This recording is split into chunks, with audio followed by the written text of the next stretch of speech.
Petite présentation rapide de ce petit appareil photo numérique à destination des enfants. Donc il s'agit d'un appareil qui reprend le design des réflexes, donc avec son gros boîtier et son objectif, donc bien entendu en beaucoup plus petit et donc avec un boîtier tout en plastique. En termes de construction, donc c'est un plastique un petit peu caoutchouteux, plutôt agréable à prendre en main avec un effet soyeux au toucher. Un peu anti-dérapant et donc idéal pour les enfants. À noter également qu'en termes de ressenti concernant la résistance, ça me semble plutôt correct et je pense qu'il devrait résister à quelques chutes. Bon, pour autant, si on le jette contre un mur, je doute qu'il s'en sorte indemne. En termes de design, donc là, on a un objectif avec une molette de zoom qui d'ailleurs est fonctionnel, on en reparlera tout à l'heure, un flash fonctionnel également. Ensuite on a ici donc l'écran LCD, un viseur pour le coup qui est absolument factice, donc c'est vraiment juste un élément de design.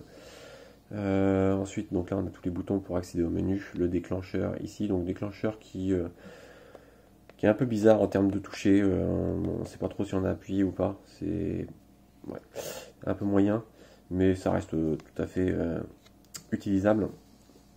Et sur le côté la petite trappe donc pour l'accès au port USB-C, donc là un excellent point avec un port dans l'air du temps et la trappe pour la carte micro SD. À noter que la carte micro SD est fournie avec et il s'agit d'une carte 32 Go, donc là encore un excellent point qui permet notamment de faire environ 9000 photos. Pour allumer l'appareil, très simple, on appuie sur le bouton quelques secondes ici. Et voilà, l'appareil démarre relativement rapidement. Donc là, voilà, vous avez un petit aperçu de l'écran. Donc écran qui est très convaincant, très honnêtement, assez surpris.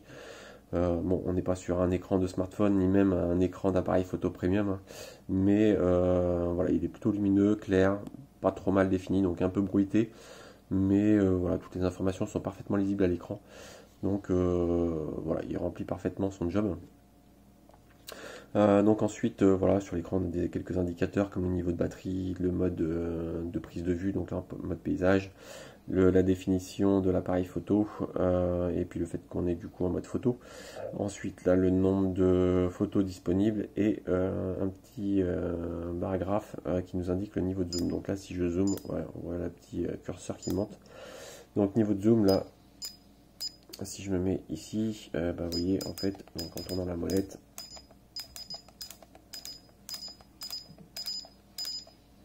voilà, on a un zoom qui est plutôt intéressant. Pour autant, je mets une alerte tout de suite sur le côté intéressant du zoom, c'est-à-dire qu'en gros, il est assez inexploitable, dans le sens où ça génère vraiment une photo d'assez mauvaise qualité, un peu bouillie de pixels. C'est pas un zoom optique, hein, entendons-nous bien, c'est vraiment un zoom numérique. Donc forcément, ça dégrade la photo. À chaque niveau de zoom, ça dégrade la photo.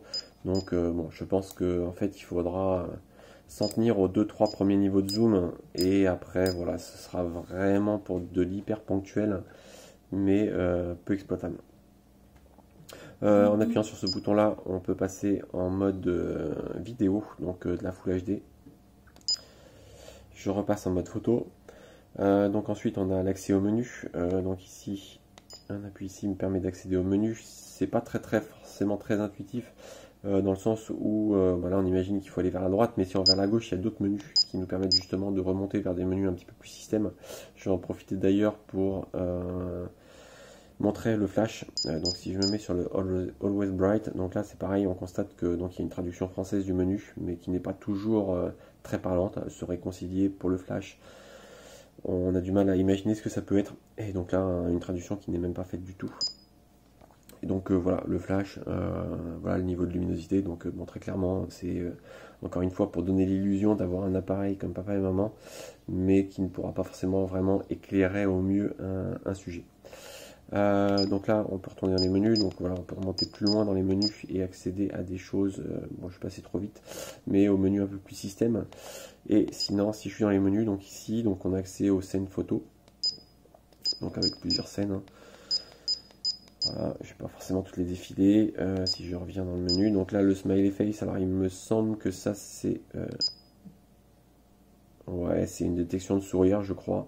Je ne l'ai pas trop testé. Et ensuite, on va avoir un mode rafale ici et ici des stickers.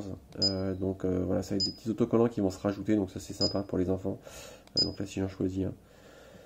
Voilà, donc soit des cadres, soit vraiment plus des stickers. Donc ils sont accessibles aussi, hein, autant dans les menus, c'est pas forcément très intuitif, mais on peut les faire défiler avec les flèches du haut et du bas. Et d'ailleurs, c'est beaucoup plus rapide de faire ainsi. D'autant que, bon, voilà, choisir le sticker 58, c'est pas forcément très parlant. Donc voilà, ça c'est super sympa pour les enfants, ça va leur permettre de tester un petit peu leur créativité et je pense que ça va beaucoup plaire. Donc on a pas mal de stickers, hein. Je n'ai pas regardé combien il y en avait exactement, je pense que là si on y va dans les menus, alors c'est pas ce que je voulais faire, comme je vous disais, c'est pas très intuitif. Stickers, menu, alors là j'étais sur le stickers 21, alors en plus je suis obligé d'appuyer, on peut pas rester appuyé pour faire remonter, donc encore une fois, des petits problèmes d'ergonomie. Voilà, donc a priori il y aurait une trentaine de stickers. Voilà ce que je peux dire. Dernièrement, en fait, ça va être plus sur la qualité des photos. Donc on peut accéder aux photos en appuyant sur ce bouton-là. Bouton retour, donc le bouton retour qui permet d'annuler les effets. Et puis si je rappuie de fois, je vais voir mes photos. Donc voilà, le rendu des photos sur l'écran LCD est plutôt correct. On a un petit écran, donc on voit pas forcément trop les défauts, même si on aperçoit quand même un petit peu de bruit, un peu de flou. Mais ça reste plutôt correct. Voilà ce que je disais sur le niveau de zoom. Là, voilà, j'ai fait un zoom assez important sur l'arbre. Et bon, très clairement, quand je regarde cette photo-là sur l'ordinateur, difficile hein, de savoir que c'est un arbre. Enfin, on le voit quand même, mais bon, c'est pas très net. Vous verrez, je mettrai la photo en commentaire. Bref, voilà. Donc, un appareil photo qui produit des photos de qualité correcte, on va dire. On est encore à une cible pour les enfants. C'est pas forcément des photos qu'on tirera sur papier, très honnêtement, mais c'est assez correct. Hein, c'est assez bruité, en bonnes conditions de lumière. On va quand même avoir des photos qui sont un peu bruitées, mais qui sont largement exploitables. Ensuite, quand on est en basse luminosité, évidemment, c'est beaucoup plus compliqué pour l'appareil. Les photos vont être très bruitées. Bon, voilà.